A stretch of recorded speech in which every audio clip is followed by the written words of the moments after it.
Facebook. Hello there, Instagram. Hello there, you, the tube. So glad to have you all with me. Now, Instagram, as I say, I can't tap on my waves because the phone is way over here. You are getting the video, the show from my phone, but know that I'm sending you love and hugs and light to all of you. I'm so glad to see you guys here. How's your week going? My week has gone very, very well. And as we've also started the show in the last few months, let us send prayers, chant if you're a Buddhist like I am. Let us send good thoughts and well wishes to a peaceful resolution to continue the madness that has been going on for all of these months. Let us pray and think of all the people who've been harmed financially, physically, lost families, lost money. Oh my God, the gas prices have been insane going to the grocery store. And let's all remember that no matter what is going on in our country, sometimes makes you angry, piss you off, you want to throw a chair, you want to holler and scream, but baby, let me tell you what's more powerful. Your love, your joy, your heart, finding peace within yourself, because that energy radiates out. And if we stay in anger, guess what's going to radiate out? Anger. But sometimes you got to hit it, because if you saw a post I did this week, I was very upset with what, I'm not even going to say his name, what a human said about Michelle Obama. But you know what? Sometimes we've got to get out stuff, let it go, so we can stay in a peaceful place, because our radiating of love and joy is going to reach out to the planet. It's going to reach out to people who are more involved in our government, who can help right some of the crazy things that are going on. So I'm telling you, baby, you walk down the street, you smile at someone, you don't know how you might have made their day. Ask them how they're feeling. Ask them, how you doing? Just to say hi. Well, I'm so glad that all of you are here and we all agree on this. Yes? All right. Well, let's keep it rolling and talk about making our visions possible. Hello, everyone who is chiming in. Hey there, Birdman. I've missed you. So glad to have all of you here. So I have a very, very special show. You know, I think I bring you guys special shows and have wonderful people. And tonight, I have a most delicious, magnificent human being. You talk about a peaceful soul. The voice of an angel, a goddess, a woman of such depth and character. Her name is Nita Whitaker. And you know, if you've been here before, I don't like to read the resumes. I like to introduce my people in this very special way. Ladies and gentlemen, let me introduce you to and give you something very special within this video. Nita Whitaker.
Oh, baby. Oh, it just, I had to grab a tissue and get myself together. I didn't expect that to happen. Oh, thank Ladies you and so gentlemen, much. Thank you. how are Hi, you, sweetheart? everybody. I'm How are so you? honored to be with you, Iona. Thank you for having me. Oh, I'm so glad to have you. You know, Nita, I didn't tell you this, but when I changed the look of the show, I changed the colors and the format for sending out announcements. So I needed to test it. And guess whose picture I used? Yours. Moi? And so I Really? kept it there. Yeah, I kept it there. And I just duplicated and then I put someone else's picture and then I duplicated. I'm like, okay, she's going, I know this is like foretelling. She's going to get on the show. Maybe I should do one with Oprah. And I just put it right together. And here you are.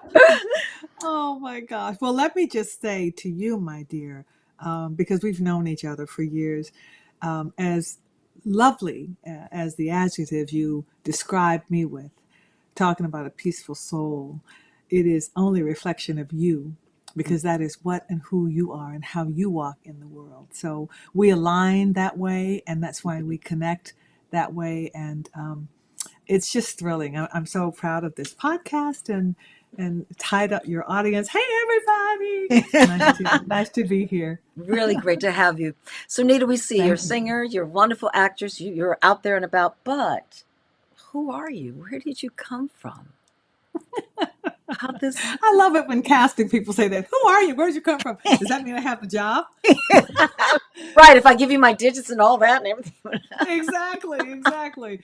I'm a Louisiana girl. I'm a grits girl raised in the South, so I'm from the northern part of the state. I raised on soul food and Baptist Bible Belt. Grew Mm, up in the church with a singing father and a librarian mother. Music was in my home. I always loved singing, but I didn't think about it as a living because I didn't know anybody that did it. I saw people on television doing it. So I took the big leap after I finished college, and it worked a couple years to come out here and try this thing and see how I could get in. So that's what I did. I drove my little car across country and um, I had a degree in nursing, so I had a job so I could support myself.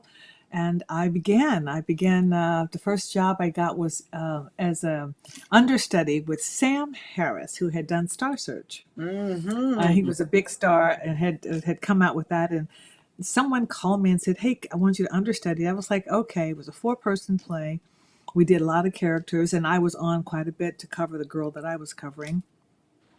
And he asked me at the end of that run if I'd ever thought about getting on Star Search. Well, I had.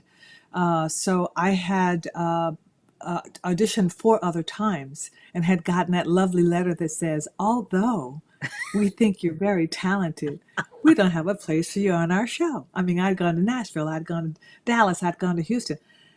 And I said to him, I don't think it's a show for me because I've tried and I haven't been able to get on. He said, well, let me just send a word to my friend, Sam Riddle. And I think they were getting such a flood of tapes or whatever, however they were receiving it, that they couldn't possibly see all of it. But I think having a good word, they said, oh. So then I got called in for an audition. And I'm going like before, where there's a line and you walk into a room and there's a big light. And that's kind of what it was before. The old Star Search, not this new situation they got right now. So I go in and I just had a baby. This guy was 2 months old. Honey, the boobies was perky and fluffy. Oh, and they love that daughter. They love the girls. Oh, and I was giving cleavage that I've never Yes, you had before. I was just giving. So I go in and I said to him, I looked around, I said, well, where's everybody else? He said, oh, it's just you. Oh, okay. So I do my two songs. And I said, anything else? He said, no, great, thank you. Okay. So I left, I went to my car, went back home and nursed that baby. And I got a call about a few weeks later. Anyway, so I got on the show, and I thought for sure, because I was nursing, still nursing. Got on the show, and I'm thinking, well, if I don't win, that's okay too. I just want to sing well. End up winning the show. hmm Nobody was more surprised than me because it's, it's very subjective. And from that, I met David Foster, and we began to work together for about 25 years. I did so many of his demos, not all, but so many of his demos. I did the originals for Whitney Houston standards, I Will Always Love You, I Have Nothing. And then I worked with Walter, no, Harry Mason Jr. on I Look to You. I've done demos for Josh Groban and Faith Hill, and I can't even tell you. And it just, and I that wasn't what I started out to do in my career. I wanted always to be a solo artist, but I was working. Mm-hmm. And so I was like, okay, so this is training for me. I didn't go to art school. I'm getting my bachelor's right up in here. I'm getting my master's in the David Foster School of Music. That's what I was doing. And I learned a lot. He taught me a lot. So then, before I met him, the first person that gave me a job was Ben Vereen. Really? Yes, he gave me my first professional job, which after I moved out, I was working a 12-hour shift at Brotman Medical Center, which is now something else in Culver City, working in the medical intensive care unit. And I'd gotten an agent from this little club competition. I'd gotten an agent. Didn't know about auditions, didn't know any of that stuff. Listen, I was changing, milking chest tubes and changing bedpans and starting IVs and putting in CVP. I was doing all that, giving meds. And, but I always had this great love for music. So I was always listening and always learning and seeing who did what. So and I did study voice in school because in addition to my nursing, I thought that I should take a group class, and the teacher said, I'd like to work with you privately. And I said, well, I don't think I can afford that. He said, it doesn't cost anything. So I began to work with this teacher, Lewis Neighbors. So but anyway, so I trained classically with him while I was getting his nursing degree. And then I was going to a callback to an audition. I would think it was a callback. She called me and she said, well, I have this audition for you. It's for Dreamgirls. It's for the truck and bus tour. I didn't know what a truck and a bus was. I didn't know. And I said, okay. I just had got off work at 7 that morning. I knew what was going on. I was going to do your dream girl. But I wanted to sing the Effie song because I had a big voice. Yeah. I wanted to sing the Effie song. So I go in and it is just like you see in the movies. I went to the Pantages Theater and I walk in. It's black. You walk into the back of the theater and you walk in and the stage, there's the spotlight, and then it's black, and there's a pianist here with an upright. And I stand beside the piano, and it's Michael. Whenever you're ready, Michael Peters. I didn't even know who he was. I mean, I was so green. And I proceeded to sing Dreamgirls like Effie. It was so wrong, loud and wrong. I didn't get that job, but my daughter did later, so that's another Ah! story. That's full circle right there. But so I burst onto the scene really with Star Search. That was my introduction to the national stage. From that, I met David. David gave me many stages, introduced me to a lot of people, and from that, I became a singer in demand. People would call and ask, "Can you come sing?" Absolutely. And in addition to that, I started doing musical theater. So I've just been a working creative. Some people have a level of fame that they can say, I'm known for this TV show or whatever, but I consider myself a working artist, and that has sustained me. It hasn't always felt like enough, but it's sustained me because when I get to do it, I feel like I can affect people the way that I did when I was passing a drug or soothing a patient or giving them a massage. It's a lateral move to me because I feel like music is healing. So for me, the move from nursing to singer was really lateral. It wasn't, and I mean, my audience is different. I'm not in an ICU, I'm not in the ER, but the vibration is the same. The vibration of raising life and frequency is the same. So I feel like I'm still doing good work, and the people that get it, that my music can reach, and I would like to reach a universal audience. I hope that it can be affecting to them as if I were putting my hand to heal them. That's what I hope, or just to make somebody Oh, feel good. yeah, it is. It is. I've seen so many of your shows, Thank and you. we even worked together on one. Yes, we It, did. You it, it directed me on one yeah, yeah. show. We It's had so, such a, if we could just stop cackling, I know. We had a good time, did good work, we did. and you do the your you sing from your soul, and we feel Mm, it. And I know that's the same way you nurse. I find very interesting. You said some things that I really want to go back to. You didn't know anyone to call when you were at home to get you in any way. right. So you just drove out to where you needed to be. And that's so much about what we talk about making your vision possible. People sit Yeah. there and they're like, "Oh, who can I call? I can't call anyone. Well, I need to meet. How are you going to meet someone? You need to throw yourself into In it, in it, it. I knew it right? was going to be here or New York, but I knew in my small town that I had done all I could do, and I had to go to where it was. It wasn't going to seek me in my little place. Mm. And so many of us have made that pilgrimage from someplace safe to this unknown of this world of artistry. And I feel so grateful that I've been able to have the experiences and meet the people that I have. I never take it for granted because I know it is not an easy road, but it is a road that chose me. And then I said yes. How do you say that it chose you? More than anything else in my life, I had this incredible need to be witnessed. Not on an everyday basis, but I had this voice, and when I would sing at church, people would, the reaction would be tears and falling out and hallelujah, Holy Ghost shouting, and I was like, well, first time it happened scared me half to death. I was like, this man. I went to a church in Dallas, excuse me, and I was singing. My mother had taught me two songs, and one of How them was old "I were Trust you? in God." 6. So Oh, I think my dad said I sang my first solo in church at 3. Because my dad was a singer, great singer, and he had a group for 20 plus years that he was the manager of, also a singer in, and he was president of the choir. So music was just. We had Mahalia Jackson, the Mighty Clouds of Joy, the Clark sisters. We had all that good singing in the house. But then I was listening to Michael Jackson when I could as I got older. Jackson 5, I should say. But I couldn't wait to do it again. I couldn't wait to figure out how I could do it, where I could do it. So when I was like 8 years old, my dad worked for the big electric company. And they had a huge um, Christmas party every year, and somebody found out that I could sing, and they had me at 8 years. There was 800 people come and do. I think my necklace isn't on. Come and do.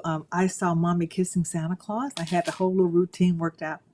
I did that for until I was almost too big to do it. I was like 14. But I couldn't wait. And as uh, much as I understood, I wanted to be able to take care of myself, and I loved science. I've got a right brain thing going on most of the time. Sometimes the left ain't working too well, but the right is always on, right? But I knew that I had to do this. I don't think we're given these gifts to keep them. I think we're given these gifts to give them. And for me, that's what a gift is. When you are a steward of it. You're not the owner of it. You're a steward of it, and you have to take care of it and help it grow. It's like you're given a garden. You don't just look at it. You got to weed it and knead it and look at the soil, and you know what I mean? And mhm. I feel like that. I used to say this thing in the years when I did pageants before they had this format now. But we used to have a saying, some kind of thing that you believe, some adage, shall we say. And mine was, and I don't remember where I read it. I didn't write it, but it was something that I'd heard. It said, "My talents are God's gift to me, and how I develop them is my gift back to Him." Oh, yeah. And I really took that. I really took that and said, okay, I'm going to make sure I take care of this. This is my temple. And so that I want to be able to sing as long as I can breathe. I want to be able to do this because it calls me to do it. I sing when I just sing. It's just like breathing. I'm looking at charts. I'm singing every song as I go. I'm hanging up clothes. I'm singing. It's just a Mm-hmm. part of me. And I think, and I watch my girls, you kind of lead Woo, kids along to kind of show you what they are or what they, and I watch them. And they were called to this theater, this performing arts. You either have it, you're either born with it or you're not. It's not something you can learn. that's right. Um, it's got to be within you. Sometimes you don't know it, and it cracks through the surface. And you're like, oh, this is what you want to, yeah. And then you realize, wow, I love this. And it's a road, as you know, because you're an artist, a brilliant one. Um, it is, you have to develop a sense of yourself outside of this business and cultivate a beautiful life so that you have the balance when the rejection comes, and it will come. It's come for all of us. I've had more no's than I've had yeses. And people see, and I've said this again, I feel like if I'm repeating myself, people see the glory, they don't know the story. Mm-hmm. They don't know the times when you didn't get the job and how disappointed you were, when they didn't call you for that session and all of that. That's part of it. But it makes you grow. If it doesn't kill you, it makes you stronger. How do you keep going when you don't get that job? When you hear that no, how what keeps you going? Wasn't my job. Wasn't my job. If it's my job, there's nothing that's going to block it from me. Wasn't my job.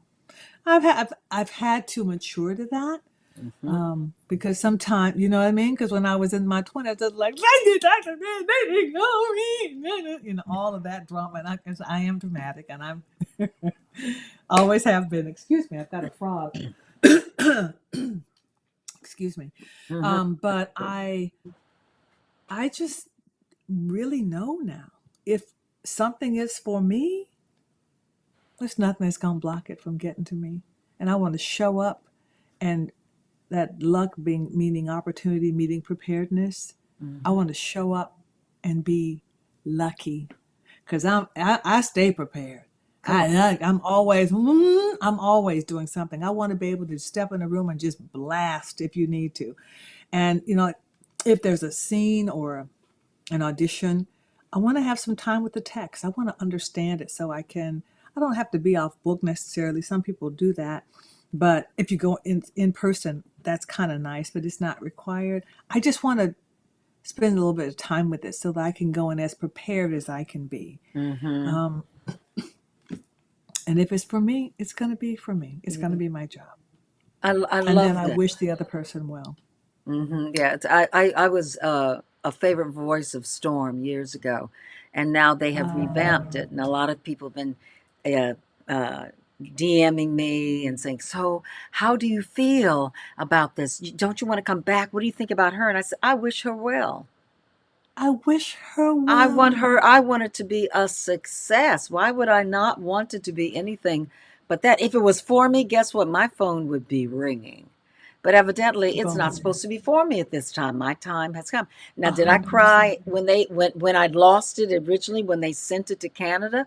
Oh, I was Yeah, very upset. But of hey, course. other things come around, and you're right, you mature to You mature. understanding that, oh, Yes. it's that's not for me. Because if I stay in the upset, I'm going to miss the next opportunity that's coming. And if you don't wish the other person well, I Oh, just feel yes. like it can block some Block your own stuff that may be blessings. coming. Yeah, block your own blessings. And I've had to sit with my daughters who are also creatives, working Brilliant, creatives, beautiful women. in their disappointments when they didn't get a job or when, I mean, they've been so close to like a series or a big movie and it was between them and one other person. And sitting in that, helping them hold that pain, that of I didn't get it. But what I've seen them do as they've matured is they've reached out and I mean, there's one, my younger daughter was up for a big film and it was like the contracts were signed, a 3 picture deal, Mhm. it would have just been a real like boom kind of career shifter. And it was between her and another beautiful girl, and the other girl got it. And we had to wait about 5 days before we found out. and the audition was great. There was nothing else she could have. She told us word for word, because she's really great at like retelling a story. We were with bated breath. I was like, I think it's yours. And then she didn't get it. And she did something that was so beautiful. She DM'd the young girl that got it and said, I hope that this is a life changing event. I'm really happy for you. If Mm. I didn't get it, somebody had to, and it's yours.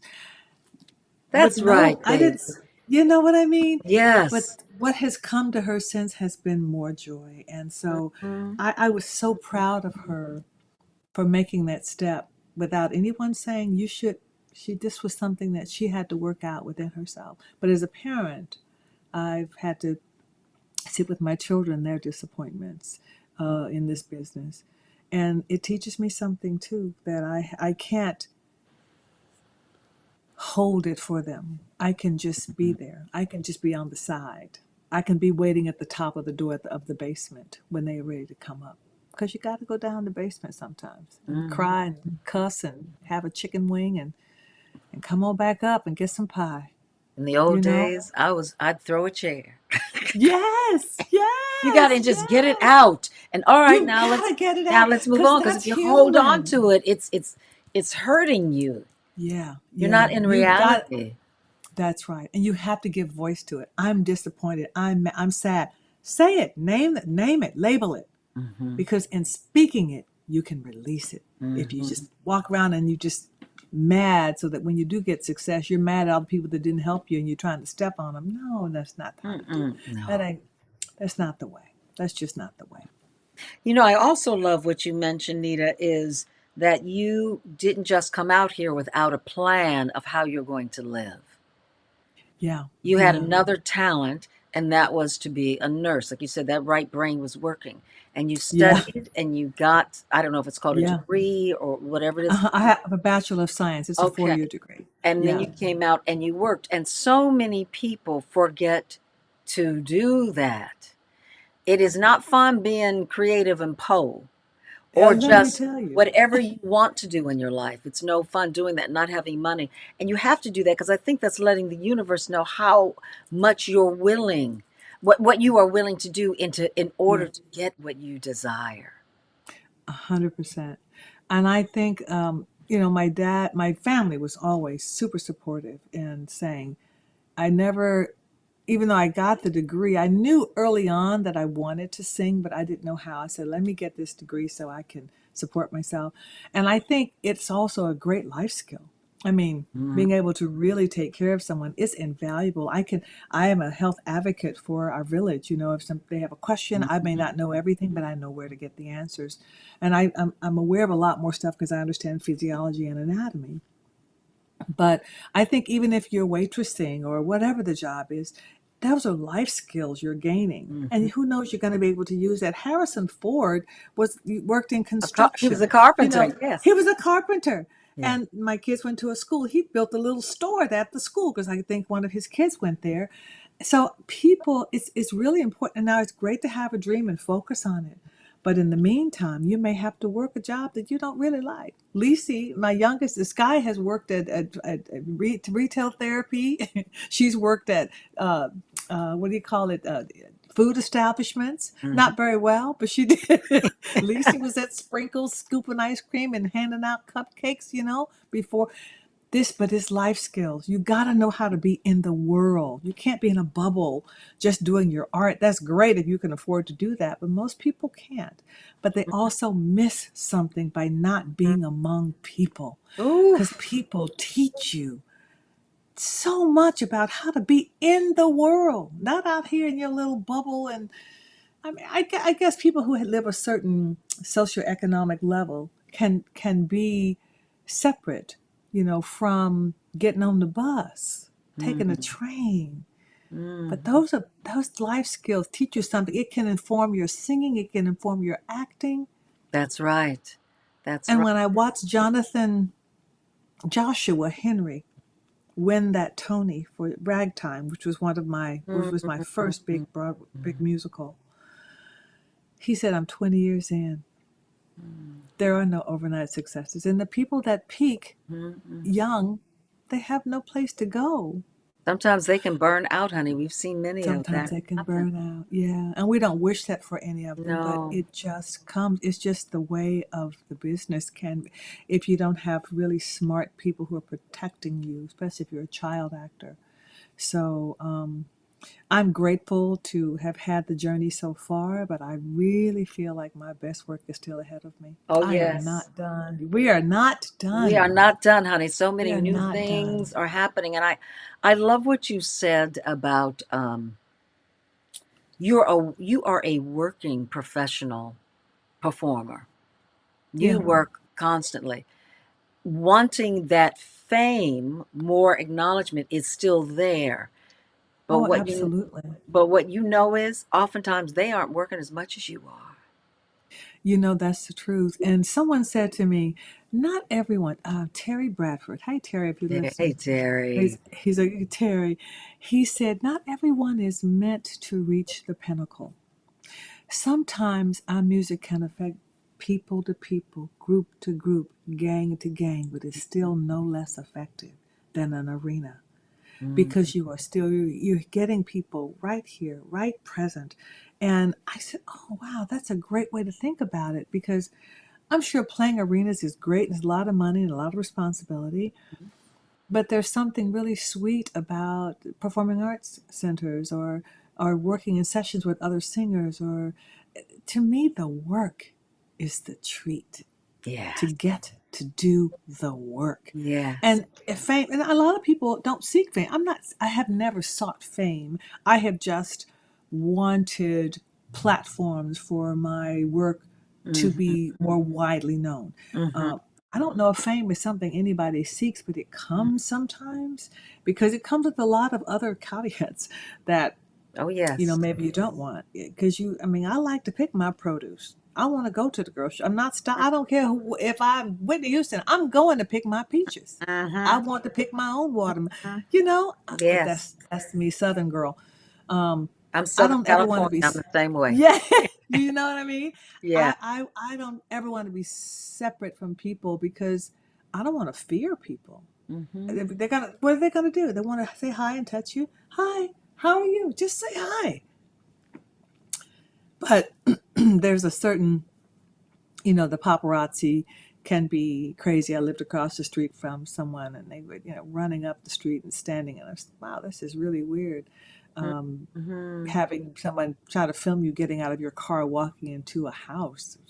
What's that about? She's on television and she's doing whatever she's doing, but that gives you the right to chase her up the street, Right. Right. 5 cars. Right. I think people need to check in. They've made celebrity too important. Yes, I agree with you. I agree. Mhm. Because then what is that really? I remember when I came back here from New York and I was struggling. I wasn't working and I worked in LA and then I went to New York and I worked more in New York and I was doing things and met this really great friend and we were wonderful friends together. And then I came back to LA and I wasn't working and I told her I'm not working. She heard from me. She said, "Well, are you and this are you seeking fame? Do you want to be famous or do you want to be a working actress?" And I went, "Whoa."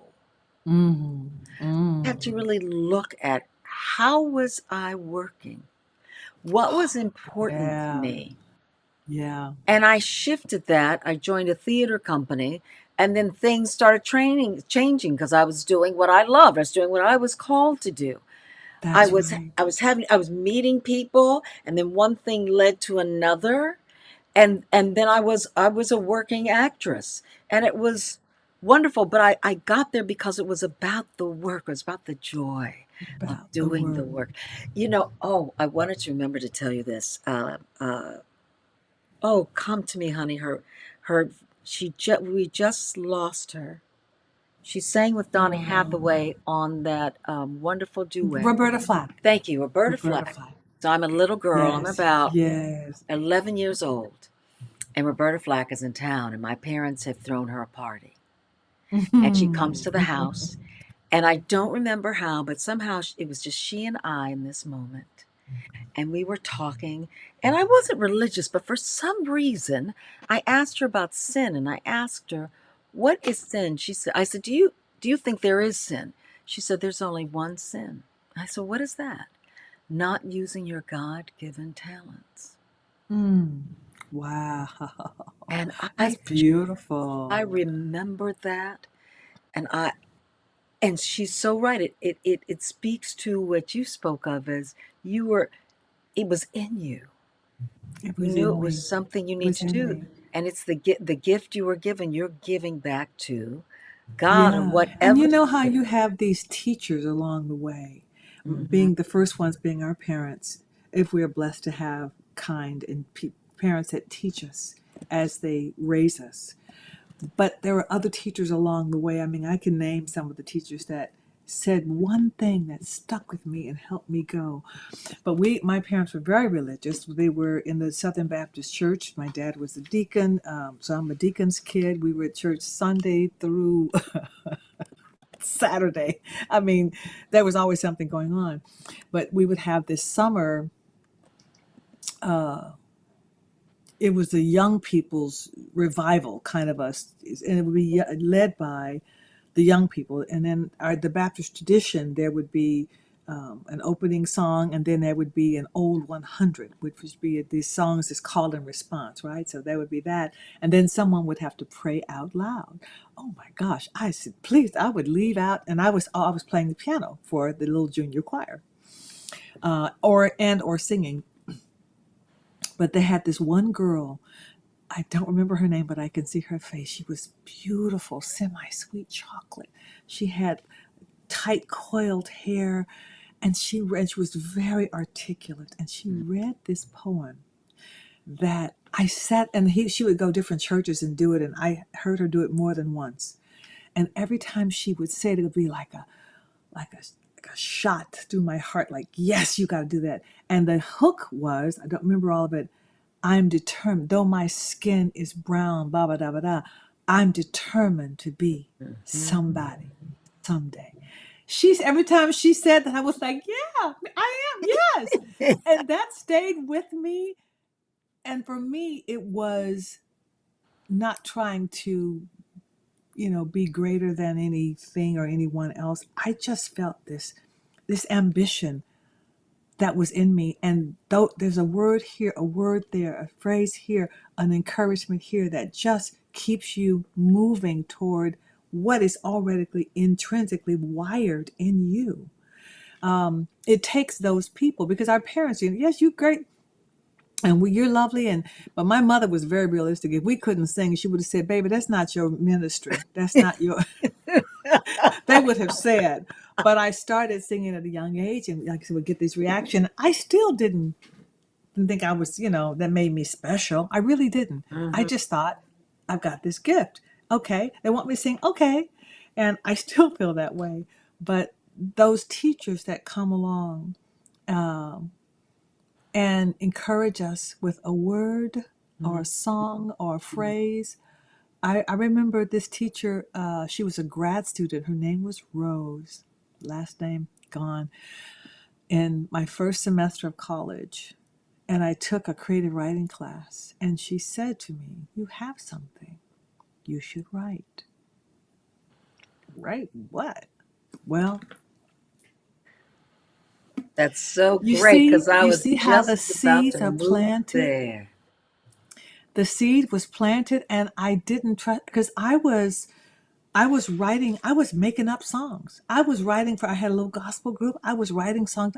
I didn't know it was called writing songs. I mean, I knew a little bit about music because I played violin, but I was just making stuff up. It would come to me. I would go and play it at 2 o'clock in the morning, whenever it would come to me so I could play it out of my head. Because once I played it, I would remember it. And my sister would, "Daddy, make me to shut up that noise." My dad would say, "Close your door. Close your." He got me. Yeah. He's don't we not gonna trying to learn the violin, all that noise. Close your door. Mm-hmm. Music was encouraged. My sisters all played some instrument, and we were fortunate that way because not every family in our middle class black neighborhood did. But my parents had an emphasis on viewing the world outside of what we knew, what they had known. They were Mm-hmm. raised out. They were farmers, children of farming families, and big families, 19 kids and 15 kids. But Wow. um, I learned so much on the way to me now. Oh, that's a I was, phrase, baby. I learned so much on the way to me. oh, let me write that You got down. to That write might be that another. down, honey. Girl, I, that just fell out of my mouth. I learned so much on the way to me. Talk about a writer. That's a song, honey. Oh, but are those people that pour into you that way, and you don't, at the time, it's like you file it away, and then it becomes encouragement. Oh, she said, oh, that teacher, Mr. Neighbors, my voice teacher, he said, Miss Whitaker, you have something natural, but I don't want to, but I want to work with you. And he took me and I won some opera singing competition. I was like, I don't want to sing this kind of music. I want to sing pop music. I want to be like Michael Jackson and Patti LaBelle. And he said, you must use this part of your voice. And, just that little encouragement so that I could have the breath and bandwidth to use all of my voices. Because there's, like Donnie would say, use all your voices. There's a soprano, and then there's a coloratura when she needs to be. There's an alto, there's a gospel, you know what I mean? So we Mhm. kind of meld all those together because as we find our own voices, we mimic, imitate, listen to, and then it kind of melds into who we grow into. And you have a 4 octave range, yes? Yes, yes, I do. I Mm. do. You know, you were talking and you just mentioned, and I just came to me that I was thinking about your 2 books. And then you mentioned about being a writer. So what took you to your first book, honey? Well, I started making up songs when I was, I don't know, 14, 15, but I never thought about publishing them but I always had music in my head, and I would catch phrases that people would say, or I'd see something. I would say, oh, and I would think it would be a song or maybe something I was going through or something I witnessed, and I would just kind of write little songs. I have one of my cousins who knows everything I've ever. He's recorded some of them, like on really, and so I guess the writer part, because I always loved poetry. Um, the writer part was always there. I had a great literature teacher in high school that would play music and say, write what you feel. Oh my gosh. Mm. She would, for like 15 minutes, write what you feel. That was revelatory for me. And I would just write and write and write. So when you got to college and nursing, the nursing program was very demanding. There wasn't a lot of time for a lot of creative stuff, but I was able to do some talent shows. And I started singing Barbara Streisand and Barry Manilow and Melissa Manchester, and because those are the songs that kind of worked in my voice. And um, I just, I guess it was in me, but I didn't realize it until I started to get a response after I lost my husband in 2008. And I couldn't talk to everybody because it was so hard to go through. It was awful. But grace of God, we got through it. And I would send out these check-in emails, just letting people know how we were. And people would say, that's really beautiful. You could help somebody. Well, I heard the word help, which is my love language. I'm a service person. And I thought, well, maybe if I could help somebody else who'll go through this by writing my experience, because the more personal you write something, the more universal it is, Yes, yes. right? So I found this, one of our tea sisters told me about a workshop. A lady was doing a workshop called Writing to Heal. It was maybe the year after. I was still crying every night, crying myself to sleep every night. And I went to the class, and she would give us an arbitrary prompt. And I would write and just cry. She'd just hand the tissue. They didn't ask me anything. They didn't know. She figured out within the first 6 sessions that, I was grieving. And the stuff that I would write was so moving in the classroom and in the workshop. And she said, "Oh," and she wouldn't say. She said, "Oh, Nita, that's beautiful." And the other people would respond in a way that I thought, I need to share this. And I got that response. So I came to her after the workshop for about 3 months. I said, I think I have a book in me. She said, I was waiting for you to figure that out. Mhm. And that's how it began. And though my first book, Finding My Voice, where's my finger? There. Where's my, yeah, Finding My Voice. I, it came very quickly. Like I wrote almost everything in about 4 months, Mm. which is remarkable because sometimes it can take years to write a book. But this was a movie that had played in my head, and I needed to get it out. So about 3 years after, I started the journey of the book, and then trying to get an agent, and I got an agent, and but then the publishing was weird because self-publishing was just starting, and they were only taking really celebrities. The celebrity thing is out of control. Mhm. But I said to her, and she had been the editor in chief of Doubleday Books, and she loved my proposal, loved it. And she said, I don't know. She said, I said, what do I do? She said, I went to 20 people and we got rejections. She said, write the book. I said, it's bursting out of me. So I wrote it. I found a great editor. And Jennifer and I were talking. I was going to call it Losing My Voice. And she said, Nate, you can't put nothing negative into the world. Mhm. Find another word for losing. I said, oh my gosh. So we came up with Finding My Voice. And that's how that book began. It won 3 awards. I wrote it down because I didn't remember. It won Indie Discovery Books Best Book on Aging, Death and Dying. It won 2 National Indie Excellence Awards for Grief and Memoir. Mm. And then, after I wrote the book, I wrote a 5 year.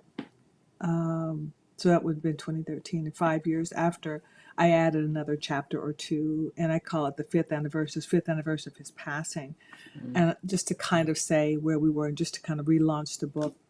And that was received well too. So that began my journey, and I was like, "Am I a writer?" It's wild because until, and I don't know if this is my Southern upbringing or just the way we are as women, I didn't think I could say that I Yes. had a skill unless I had made money doing it. Like for a long time, I wouldn't even say I was an actor because I had made a lot of money. I knew I could sing. I knew because but I wouldn't say I was an actor because I felt like, there are people who have gone to school for this and I didn't go to school for it. Well, what's the guy who did, Eddie Raymond? Am I saying his name right? He did Cabaret on Broadway, but he played Stephen Hawks. No, he played Stephen, the brilliant scientist. Stephen Hawking's Hawking's. Yeah, and Yes. who's the actor who Yes. played?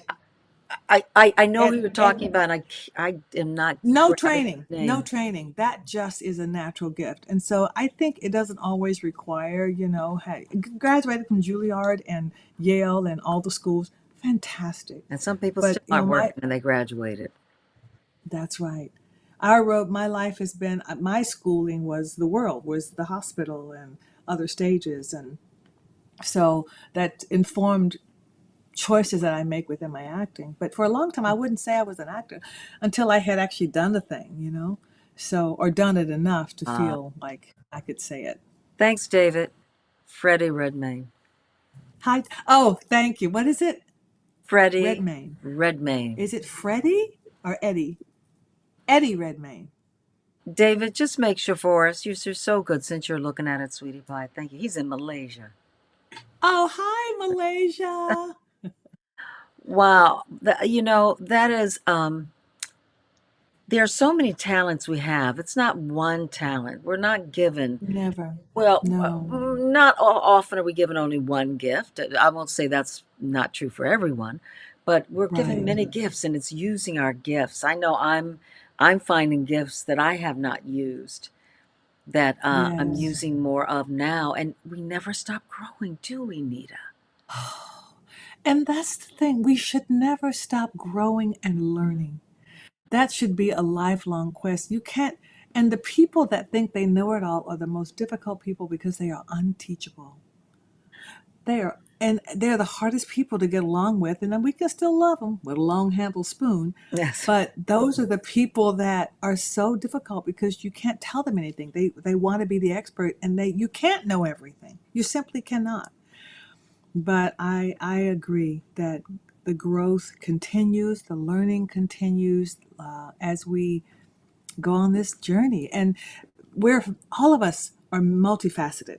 None of us are one thing all the time. It is not stagnant. It is a frenetic energy that shifts as we are in different situations, different modalities with work, home. Your home, you can be free and loose, and at work you may have to be wherever, and you have to come ready, showing up with knowing your lines or knowing whatever you're going to do. If it's whatever your job is, doctor, nurse, lawyer, you have to know your work and also know your worth. Yes. So know your worth, and honor all of the facets and all the talents that we have, and explore them all at some point. Maybe not all at once, but explore them all. Why not? And you wrote a second book. Then a second I book wrote a out second book. too, right, Yes, honey? the second. Mhm. When Your Hand is in the Lion's Mouth, the life and wisdom of a man named Green.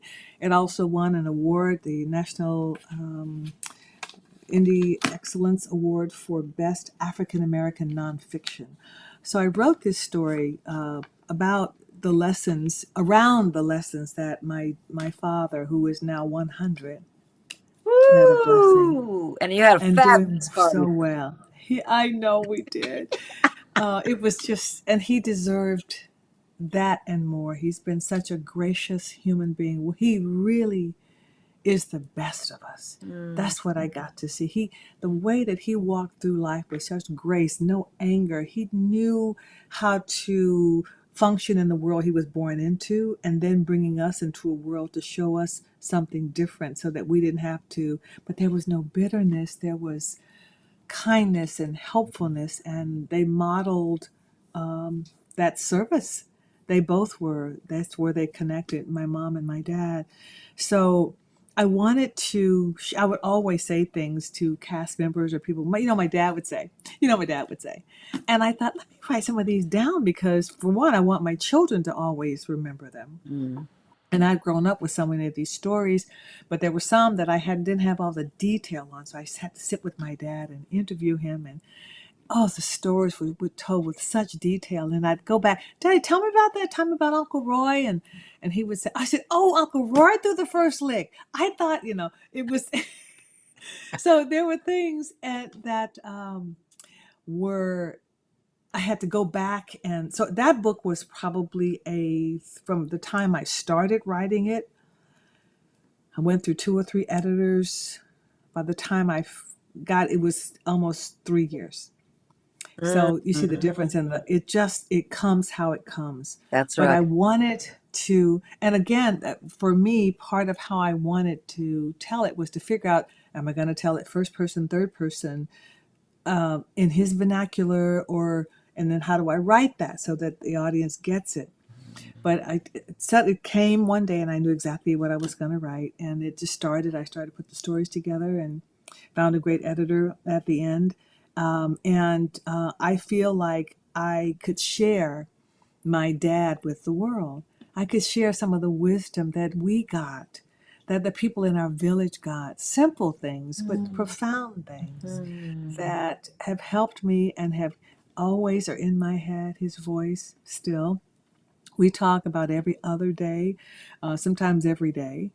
And he's wise and kind, and he's not perfect. I remember when I first did the first draft, I let my friend read it, and he said, well, he just sounds like he's too perfect. There's no, and I said, oh, you're right. Let me put in some of the juicy stuff.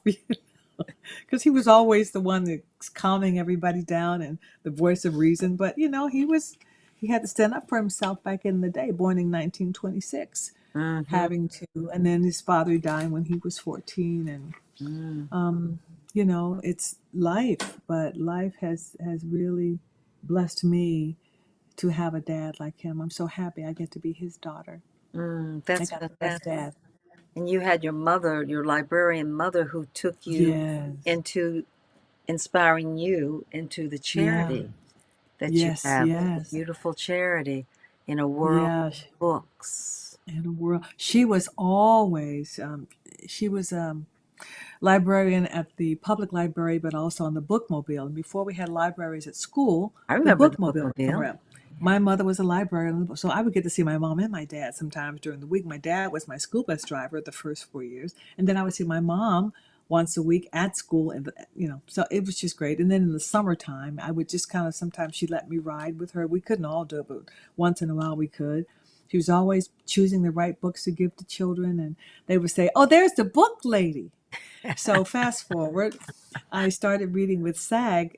They had a reading program called Reading Pals or something like that. Did Barbara Bain start that? Was that the one that Yes, Barbara Bain? Yeah. yes, she did. And I chose a school close to me, and I went every Thursday if I wasn't working. And that was I was pretty consistent. And I read to 3 classes. And one day I walked on campus. I had a book bag with me, and I would read to them the books that my children loved. And some one of the kids said, "There's the book lady." And he had no idea what he Oh. said. And they would come and hug my leg. Oh my gosh.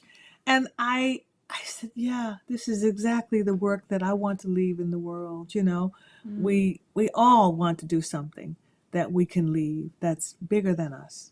Mm-hmm. And if we can, books have importance. And Don was a voracious reader, as you know. My mother was a giver of books. Don was a lover of books. And this nonprofit was woke me up and said, "You're doing this." And I was like I need one more thing to do. I'm raising 2 kids. I'm a single parent.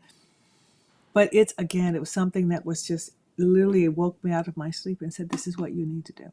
Your mama came to you, didn't she? Mama said, "Baby, you got to do something with all of that." So there have been moments where a kid gets a book. And what I do know is they used to determine, I don't know if they still do, probably how many prison beds they will need, but how many kids are reading by 4th grade. That is a national statistic. Oh my God. So we wanted to reach the kids in the early years, get them reading. Now, you have the problem if kids haven't been read to, they're probably not going to read. I Mm. sent 100 books to my group, my country church in Louisiana, told my sister, have the kids just choose a book and take it. Not one of them took a book. Not one kid took a book. Mm. So sometime later, I go down and I read a story. And as an actor, we can bring the story to life. The kids were sitting on the edges of their seats watching. They were like, gripping the seat. And then I gave them a book. And you see the impact that had of Yes. actually Yes. hearing the story. And I would tell them, if you have a book and you can't, if it's a picture book and you can't read all the words and mommy can't help you, make it up. You can make it up. And I give them permission to do that so that they don't feel bad about, oh, I don't just make it. If Less you've got than. pictures, Mm-mm. yes. So Mm. this work is soul work. Ooh, This Nita. work is soul work that every time I'm able, and it's not gonna. Every kid just when get a book is another thing that they get. You know what I mean? It may not have, but if it one child, if it can make the difference in the life of one child, then I feel like I've really done something Mm. big. Mm. Because if they get the reading and understand that knowledge and experiences and travel is all right there in a book. It's all, you can go anywhere you want to go. You can see how other people live. It can teach you so much. And it's not always on the computer or on the iPad. And those are great. We can't, we live in a digital society now. But there is something about a book. That And if they tactile, have touching it. that tactile, yes. If they have one in their home, that can be a choice. If they don't have any in their home, it's not going to be a choice. They're going to turn on television if there are no books in the home. So Mm-hmm. that's the idea: a book in your hand, your heart, and your home. Because everybody can't go to Barnes and Noble. Some Mm-hmm. people don't have transportation to get to the library, don't know how it works. So Mm-hmm. we are giving books. We raise a little money. Our staff, my board pours in a little bit, whatever they can. People give donations, and we have a partnership with Scholastics, and we buy books at a discounted price. Not, they're not cheap, because we want to give kids new books. We don't want to feel like they're getting leftovers. We want them to feel like they're getting something brand new.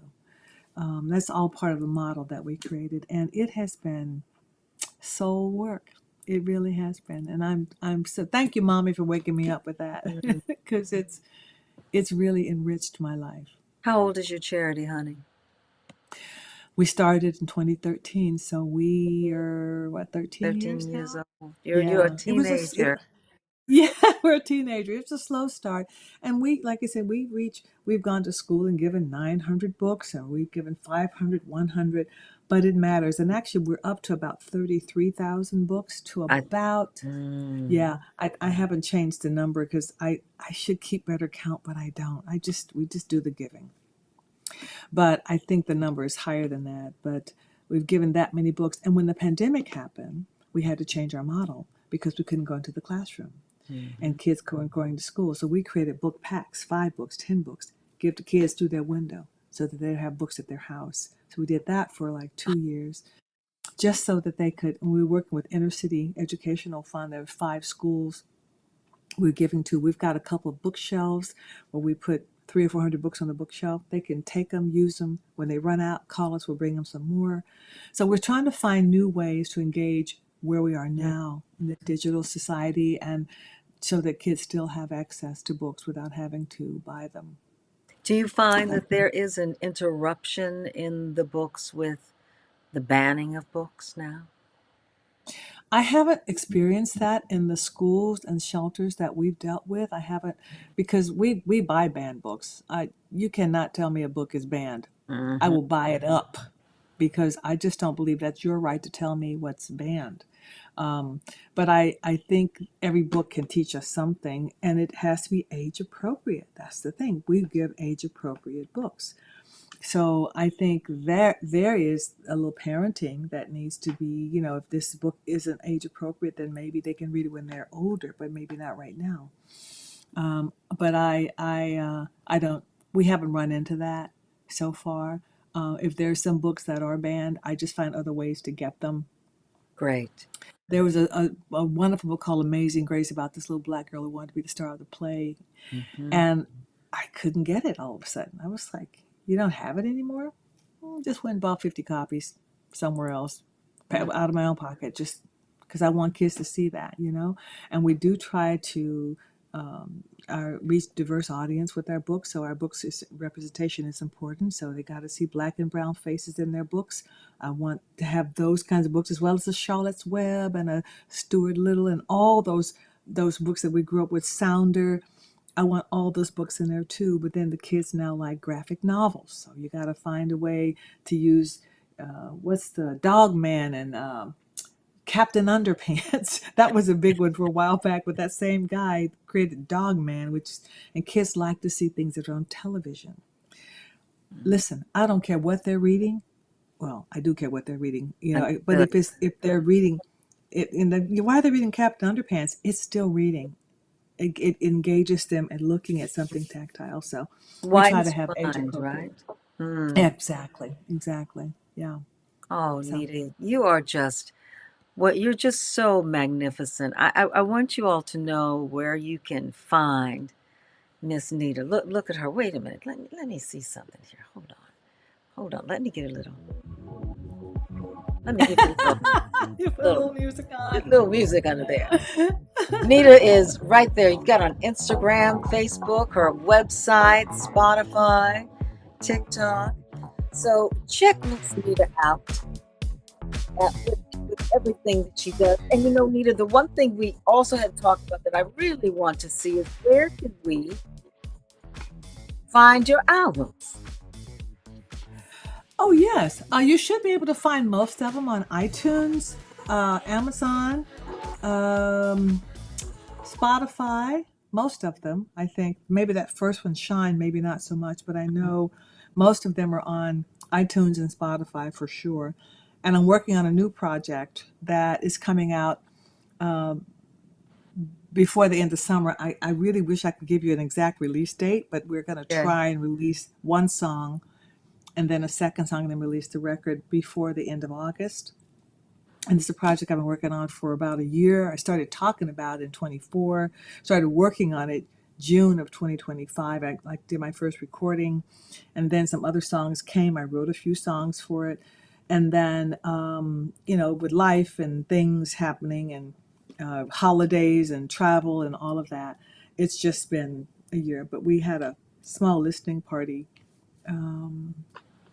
maybe a week and a half ago because I want other people to hear it, people that are musicians and people that are non-musicians, because it's Mm-hmm. important that music hits everybody. It's for everyone, not just for people who know music. And the response was tremendous. I'm so excited to share this record because I think it's some of my best work, and I hope that I can always be getting better. I hope that I can always keep evolving to be the highest expression of myself when I'm working in that vibration of music. I want to be a conduit of peace, love, joy, like you. And the songs that that we chose, I want them to make you think and make you feel and make you warm and fuzzy and everything in between. But I am so proud of this work, and I'm at the gate. I'm like, oh, I can't wait. but I want to oh come to your yeah, next listening party. I want to hear that music, yes. When baby. I get these last two songs mixed, I'm waiting I'm for my producer to so mix them because excited I'm for not the you. mixer. That's right. Thank you. You're I so am very beautiful. excited to share that. And onward we go. Another book is percolating in my head. I've started a little bit of it, but it'll take the time that it takes because the process is the process. It's creative process. It does. And Yeah, yeah. and I'm so glad you were here. Before we go, I want to say this too, that hey there, boys and girls, puppet cats and baby cups. It's Mama Nita on a motivational Mama Nita Monday. So you guys, check it out. So as I research everyone, like on their Instagram page and find pictures, I do all this, and I went down the damn rabbit hole, Nita. And I'm like, wait, what time did I start this? What time is it now? I'm looking at my phone, and she's just talking about everything. She was talking about ironing her sheets, and then that took you into. So you have taken on what your father has given you through wisdom. And oh, Yeah. there was something you said, the losing a tree and calling your dad, and your dad said, "Well, baby, it's just the season." I It's just just a season. It's just a season. Ooh, he has given me some things that have sustained me in times that I did not know. I'm going to get the He's book. I just haven't gotten your book. I'm going to get that because I really oh, you want will. I to think, get and it. it's also an audio book if you want to do it when you want. I have an Audible book Okay. on if you want to do that, and it's also available Barnes and Noble, whatever their Audible thing is. But yeah, he and I did the book together. We did the audio book together. So he announces the Oh, chapter titles, lovely. and each of the titles is something that he said. So I wanted to involve him, and then at the end of the audiobook we do a little interview and we sing a little bit. And so yeah, you might want to get the I audiobook think the audiobook is the way to go. so you can hear Green and his name. It's just his name, Green. Isn't that beautiful? Before we go, and you've said so much, but I always ask, is there anything on your heart that you would like to say to us, to leave us, to inspire us, to send us on our way? Hmm. I'd like to leave with what you started with, to pray for peace, to pray that our world will see each other as friend and not foe, that we can feel like every man is our brother or our sister, and that our arms will be open to the least of us. I That's my daily prayer, and I want to walk in the consciousness of that. So if I can, like you say, just give somebody a smile, open the door for somebody, pay for somebody behind you in the line. I have one teacher that called it anonymous acts of kindness, not random, anonymous, where nobody knows but you that you've done something out of kindness for kindness' sake. It can just be a word on a dash. It can be putting $5 on a baby formula can at the dollar store. You see, it can be small, doesn't have to be big. Nobody has to know or ever needs to know that you did it. I practice that in my life. And if we all, the vibration of love rises through acts of kindness. And that's, like you said, that's the only thing that's going to bring us higher and bring us together is acts of love. So that's what I want to leave everyone with. And everything that I do in my life is comes from that core, comes from that consciousness of love and peace and service. I saw that growing up, and it got into me, and I'm grateful for a spirit that's anywhere near my parents. And I wish everyone good health. Take care of your bodies. We only have one. Put down them cupcakes and cookies. I love them too. You can't have them every day. Take care of your bodies. Eat, drink water, and move. Move. That's it. Thank you for being here. You are just a treasure. I love having you here and sharing you, my dear friend, with our audience. Oh, thank you. And I want to thank all my baby cats and puppy cups. And as we say at the end of every video, carry on with what? Joy. There you go. Love you. Carry on with joy. Love you. Talk to you soon. Bye bye, sweetheart. Okay, honey. Bye bye. Whoo, whoo.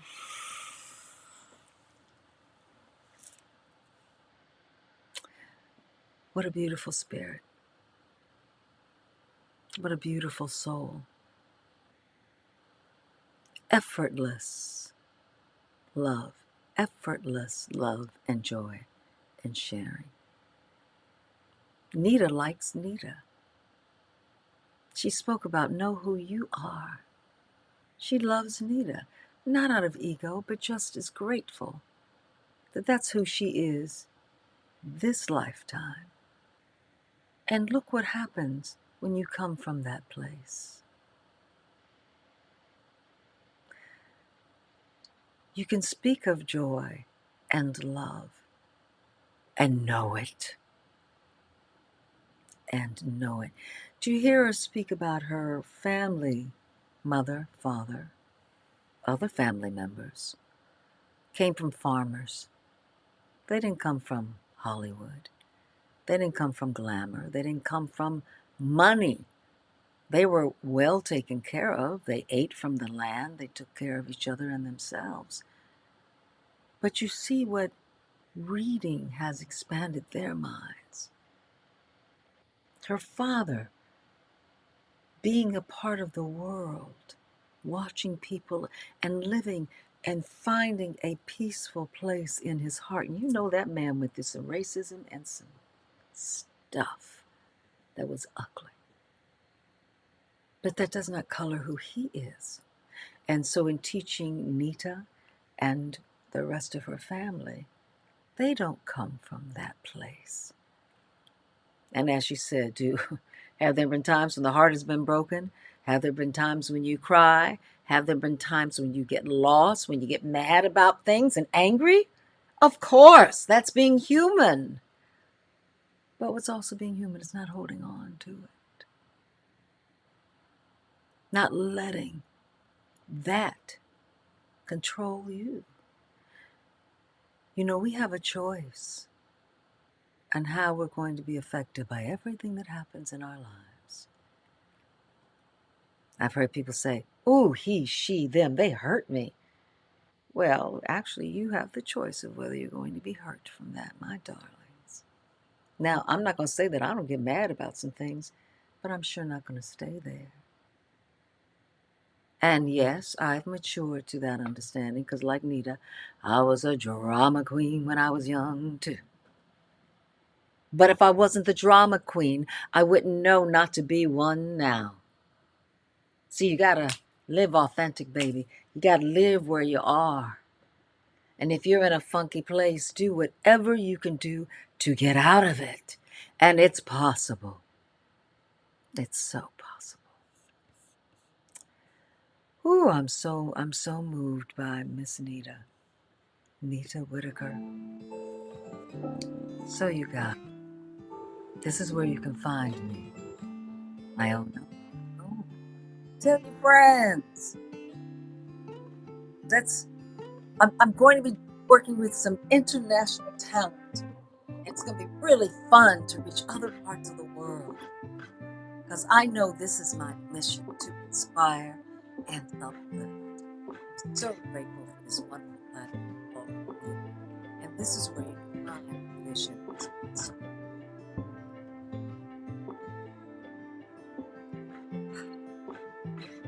So listen, you have a great day. If you find any tears falling towards you, find any pain in your soul, I want you to remember this. Joy is the strongest emotions and the strongest spirit feeling put out into the world. Be an antidote for good, love, life. Because with all this crap out, that's it. This is the Vision is Possible. Here with I will see all of you